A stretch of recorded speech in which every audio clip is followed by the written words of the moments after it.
Hi friends, இன்றைக்கி நாம் புணர்ச்சியில் சில வினாக்களை விடைகளோடு பார்க்கலாம்.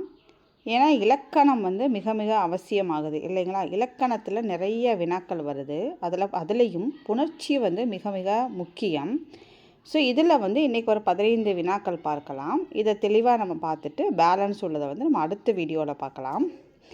இது பார்த்திங்கன்னா உங்களுக்கு எஸ்ஜிடி எக்ஸாம் ப்ரிப்பேர் பண்ணுறவங்களுக்கு, டிஎன்டிஇடி ப்ரிப்பேர் பண்ணுறவங்களுக்கு ப்ளஸ் டிஎன்பிஎஸ்சிக்கும் மிக மிக பயனுள்ளதாக அமையும்.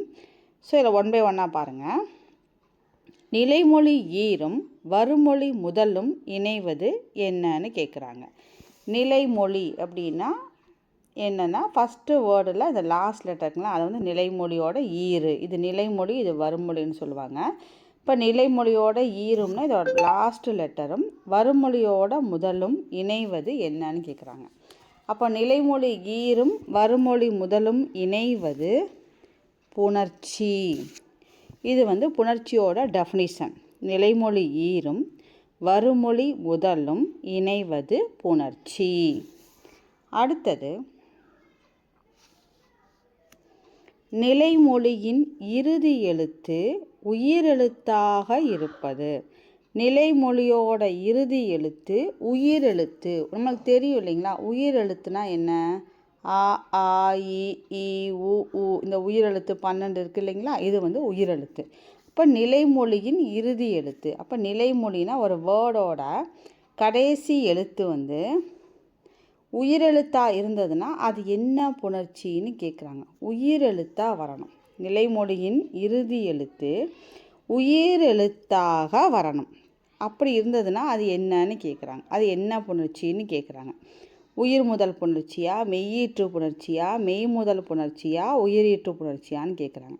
இப்போ நம்ம பிரித்தோம்னா இப்படி பிரிக்கும் போது இந்த நிலைமொழி லாஸ்ட் லெட்டர் பார்த்தீங்கன்னா ஆ, ஆ, இ, உ, ஊ, ஏ, ஐ, ஓ, அவ். இந்த உயிரெழுத்து 12 இருக்கு இல்லைங்களா? இதில் ஒரு எழுத்தாக இருக்கணும். ஆனால் இதில் ஒரு எழுத்தானா அந்த சவுண்டில் தான் நம்ம இப்போ இங்கே வர முடியும். அதாவது பிரிக்கிறதுல தான் வர முடியும். இப்போ லைனா இல்லு ப்ளஸ் ஐன்னு பிரிப்போம் இல்லைங்களா? அப்படி பிரித்து தான் நம்ம பார்க்க முடியும். ஏன்னா அந்த பிரிக்கும் போது இங்கே லாஸ்ட் லெட்டர் நம்மளுக்கு உயிரெழுத்தாக டைரெக்டாக வராது. சரிங்களா? அதை நம்ம பிரித்து பழகும் போது நான் சொல்கிறேன். நான் நிலைமொழியின் இறுதி எழுத்து உயிரெழுத்தாக இருந்ததுன்னா அது என்ன புணர்ச்சின்னா உயிரீற்று புணர்ச்சி. நிலைமொழியை இதை பிரிக்கிறோம் இல்லை, ஒரு வேர்டு கொடுத்தோன்னா இந்த பிரிக்கிறீங்க. இது நிலைமொழி, இது வருமொழி.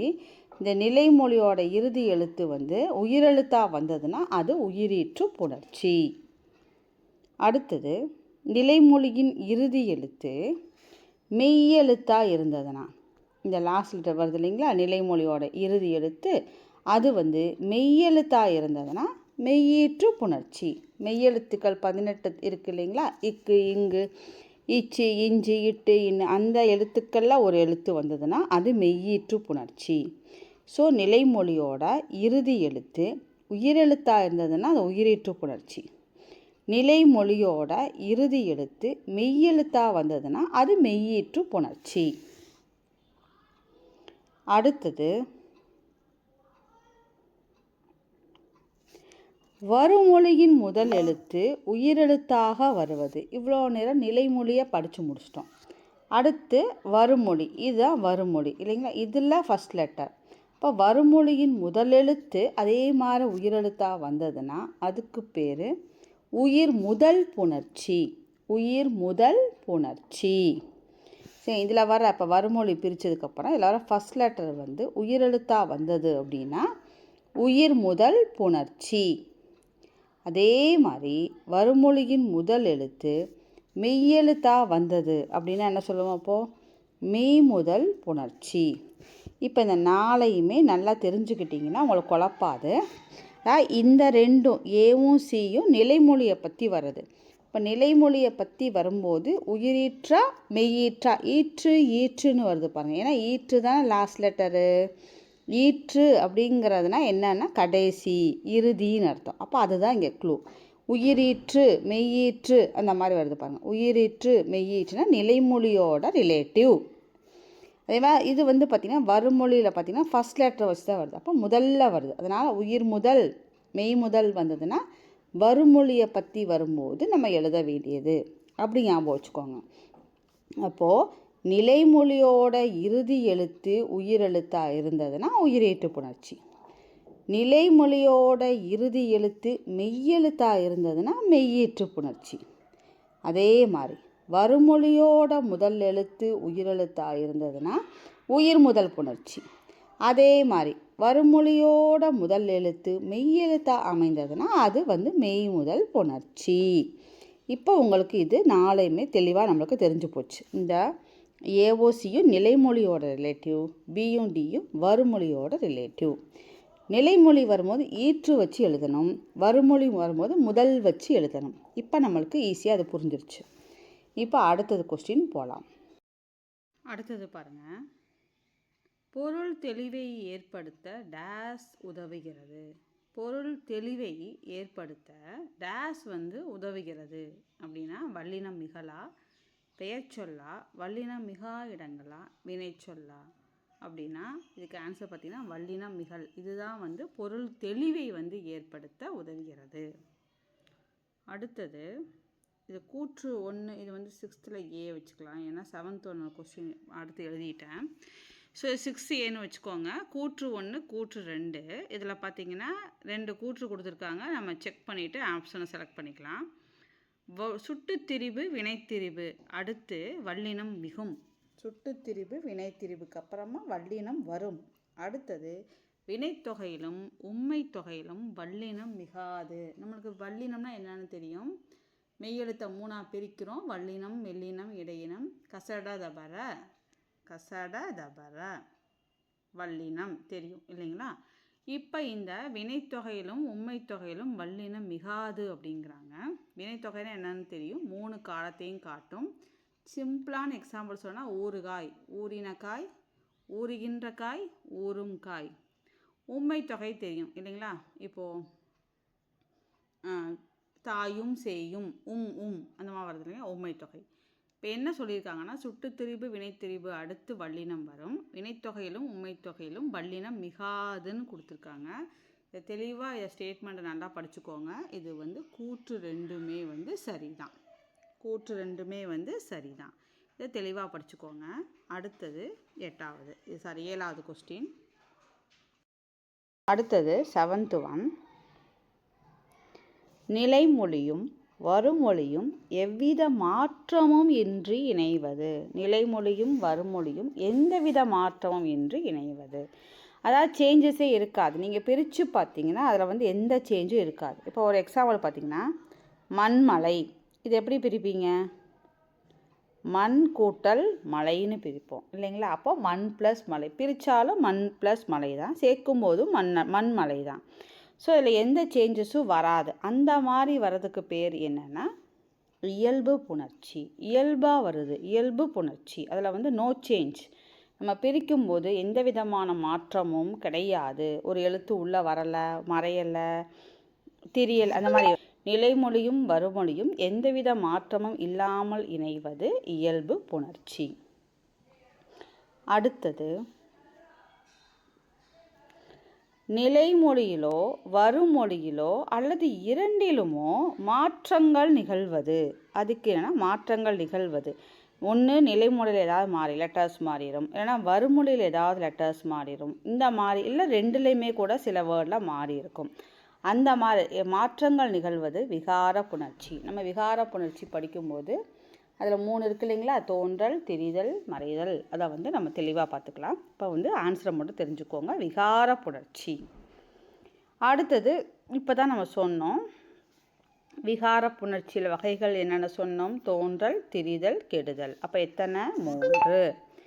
நம்மளோட பிளேலிஸ்ட்டில் இலக்கணம் சொல்லிட்டு ஒரு பிளேலிஸ்ட் இருக்குது. அதில் பார்த்திங்கன்னா 4 வீடியோ இலக்கணத்தில் ஒவ்வொரு டாப்பிக்கும் எத்தனை வகையாக பிரியுதுங்கிறத தனியாக பிளேலிஸ்ட்டாக கொடுத்துருக்கோம். அதாவது 2 வகைப்படுமா 3 இப்போ நம்ம தனித்தனியாக படிக்கும்போது புரிஞ்சிடும். எல்லாத்தையும் சேர்த்து வச்சு கொஸ்டினில் ஏதாவது ஒன்று கேட்கும்போது பார்த்திங்கன்னா 3 வகையா 4 வகையான குழப்பம். அதனால் வெறும் ஹெட்டிங் மட்டும் கொடுத்து அது எத்தனை வகைப்படும் அப்படிங்கிறத நம்ம தனித்தனியாக வீடியோவாக இலக்கணம்ங்கிற ஹெட்டிங்கில் போட்டிருக்கோம். அது பிளேலிஸ்ட்டில் இருக்குது. அதை நீங்கள் டெய்லி ஒரு 1/2 hour நீங்கள் ரீகால் பண்ணிட்டீங்கன்னா எத்தனை வகைப்படும் அப்படிங்கிறதுல எப்போவுமே குழப்பம் வராது. அது என்னென்ன அப்படிங்கிறதையும் நம்ம வீடியோவில் கொடுத்துருக்கோம், அதை பாருங்கள். ஸோ இப்போ விகார புணர்ச்சி வந்து 3 வகைப்படும். அடுத்தது, நிலைமொழியும் வருமொழியும் இணையும் போது புதிதாக ஒரு எழுத்து தோன்றுது. இப்போ ரெண்டையும் நீங்கள் ஜாயின் பண்ணிங்கன்னா புதுசாக ஒரு எழுத்து வந்தது அப்படின்னா அதுக்கு என்னன்னு கேட்குறாங்க. அப்போ புதுசாக ஒரு எழுத்து தோன்றுது, அப்போ புதுசாக ஒரு எழுத்து வருது, அப்போ அது வருது இல்லைங்களா, தோன்றுது, அப்போ அது என்ன விகாரம்? தோன்றல் விகாரம். புதுசாக ஒரு லெட்டர் சேருது. இப்போ ஒரு எக்ஸாம்பிள் பார்த்திங்கன்னா, தமிழ் ப்ளஸ் தாய், இது எப்படி பிரிப்போம்? தமிழ் கூட்டல் தாய், தமிழ் தாய். அப்போ இத்துங்கிற ஒரு லெட்டர் உள்ளே வர்றாங்க, அப்போ அது ஒரு லெட்டர் தோன்றுகிறது, அப்போ அது தோன்றல் விகாரம். ஓகேங்களா?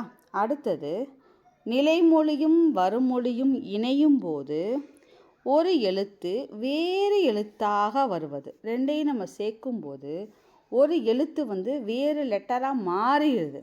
ஒரு எழுத்து வேறொரு எழுத்தாக மாறுது. இப்போ இப்படி ஒரு எக்ஸாம்பிள் பார்த்திங்கன்னா, பற்பசைன்னு வச்சுக்கோங்க. இதை நம்ம எப்படி பிரிப்போம்? பல் கூட்டல் பசை, இப்படி பிரிப்போம் இல்லைங்களா? அப்போ அதில் இரு வந்து இல்லா மாறிடுச்சு. இப்போ உங்களுக்கு புரிஞ்சிருக்குன்னு நினைக்கிறேன். நிலைமொழியும் இந்த வருமொழியும் சேரும்போது இந்த ஒரு எழுத்து வேற ஒரு எழுத்தாக மாறுது இல்லைங்களா? அப்போ அதுக்கு என்ன பேர் அப்படின்னா திரிதல். சேஞ்ச் ஆயிடுச்சு, மாறிடுச்சு, மாறிட்டாங்க அந்த லெட்டர். ஸோ அது திரிதல் விகாரம். ஓகேங்களா? புதுசாக ஒரு லெட்டர் வந்ததுன்னா அது தோன்றல் விகாரம். இருக்கிற ஏதோ ஒரு எழுத்து வேற ஒரு எழுத்தாக மாறிடுச்சு அப்படின்னா அது திரிதல் விகாரம். அடுத்தது, நிலைமொழியும் வருமொழியும் இணையும் போது ஏதாவது ஒரு எழுத்து மறைஞ்சு போச்சு, காணாமல் போச்சு அப்படின்னா என்ன அர்த்தம்? அது அந்த எழுத்து மிஸ் ஆயிடுச்சு, அப்போ அது என்னது? கெடுதல் விகாரம். காணும். இப்போ அதுக்கு பேர் என்ன அப்படின்னா, ஒரு எடுத்துக்காட்டு பார்த்திங்கன்னா, இப்போ புறநானூறுன்னு வச்சுக்கோங்க. புறநானூறு அது எப்படி பிரிச்சுருப்போம்? புறம் ப்ளஸ் நானூறுன்னு பிரிச்சுருப்போம். அப்போ அந்த இம்மு காணாமல் போகுது இல்லைங்களா? அதான் சொல்கிறாங்க, ஒரு எழுத்து மறைவது. நிலைமொழியும் வருமொழியும் இணையும் போது எழுத்து மறைவது, அப்போ அது காணாமல் போயிடுச்சு, அப்போ அது என்னது? கெடுதல் விகாரம்.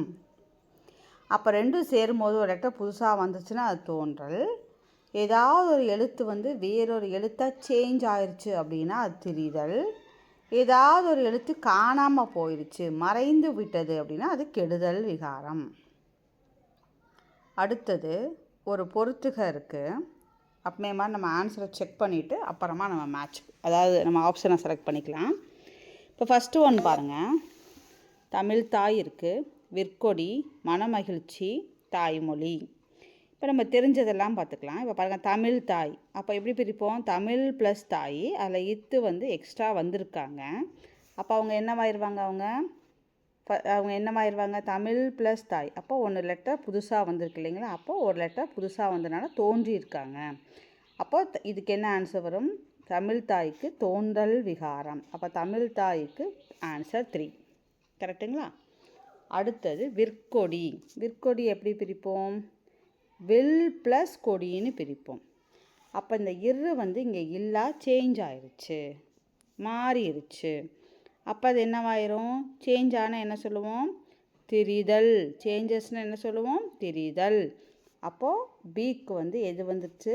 4 வந்திருக்கு. அடுத்தது பாருங்கள், மனமகிழ்ச்சி. அது எப்படி பிரிப்போம்? மனம் ப்ளஸ் மகிழ்ச்சின்னு பிரிப்போம். அந்த இம்மு காணாமல் போயிடுச்சு, அப்போ இம்மு என்ன ஆயிடுச்சிங்க? கெட்டு போச்சு, காணாமல் போயிடுச்சு. அப்போ சிக்கு என்ன ஆன்சரு? 2. இப்போ தாய்மொழி, தாய் கூட்டல் மொழி தான், நோ சேஞ்ச். ஸோ இது வந்து இயல்பு புணர்ச்சி. சேஞ்சே ஆகலைன்னா என்ன சொல்லுவோம்? அது இயல்பு புணர்ச்சி. அப்போ 3, 4, 2, 1 எங்கே இருக்குதுன்னு பாருங்கள். அப்போ 3, 4, 2, 1 சியில் இருக்குது. அவ்வளோதான். பிரித்து பாருங்கள். ஒரு எழுத்து புதுசாக வந்ததுன்னா அது இயல்பு புணர்ச்சி, புதுசாக வந்ததுன்னா அது தோன்றல் விகாரம். ஏதாவது ஒரு எழுத்து சேஞ்ச் ஆயிடுச்சுன்னா அது திரிதல் விகாரம்.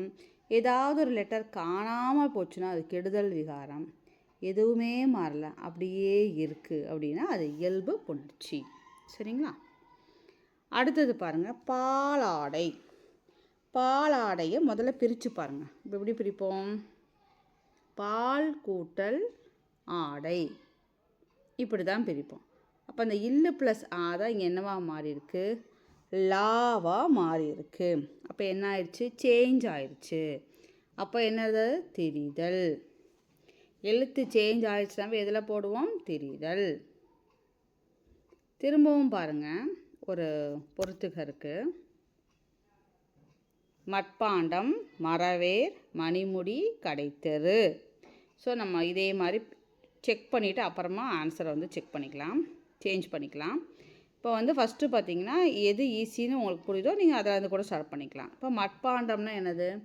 மண் கூட்டல் பாண்டம்னு பிரிப்போம். அப்போ இட்டு இன்னா மாறிடுச்சு இல்லைங்களா? அப்போ என்ன அர்த்தம்? சேஞ்ச் ஆகிருக்கு. அப்போ அது திரிதல். அப்போ ஏக்கு வந்து 4. அடுத்தது மரவேர். இப்போ எப்படி பிரிப்போம்? மரம் ப்ளஸ் வேர்னு பிரிப்போம் இல்லைங்களா? அப்போ சேர்க்கும் போது இம்மு காணாமல் போயிடுச்சு. அப்போ இம்மு கெட்டு போச்சு, காணாமல் போயிடுச்சு. இப்போ மரவேருக்கு கெடுதல் விகாரம். மணிமுடி, மணி ப்ளஸ் முடி தான், நோ சேஞ்ச். ஸோ இயல்பு புணர்ச்சி. இப்போ கடைத்தெரு தான், கடை ப்ளஸ் தெருன்னு பிரிப்போம். இட்டு வந்து எக்ஸ்ட்ரா சேர்ந்துருக்கனால அது வந்து எதில் வரும்? தோன்றல் விகாரம். இப்போ 4, 3, 2, 1 எதில் ஆன்சர் வந்திருக்குன்னு பார்த்தீங்கன்னா ஆன்சர் பியில் வந்திருக்கு. இதுதான். ஸோ இதை வந்து தெளிவாக பார்த்துக்கோங்க. இந்த மாதிரி மேட்ச் மாதிரி தான் அதிகமாக கேட்பாங்க. எல்லா புணர்ச்சியில் வர்ற அந்த வித்தியாசங்களை வந்து தெளிவாக புரிஞ்சுக்கிட்டிங்கன்னா தாராளமாக ஈஸியாக மேட்ச் பண்ணிடலாம். இப்போ பேலன்ஸ் உள்ள இலக்கண வினாக்களை நம்ம அடுத்த வீடியோவில் அப்லோட் பண்ணலாம். தொடர்ந்து நம்ம சேனலை சப்ஸ்கிரைப் பண்ணுங்கள், ஃப்ரெண்ட்ஸுக்கு ஷேர் பண்ணுங்கள், முடிஞ்சால் ஒரு லைக் போடுங்க. நன்றி, வணக்கம்.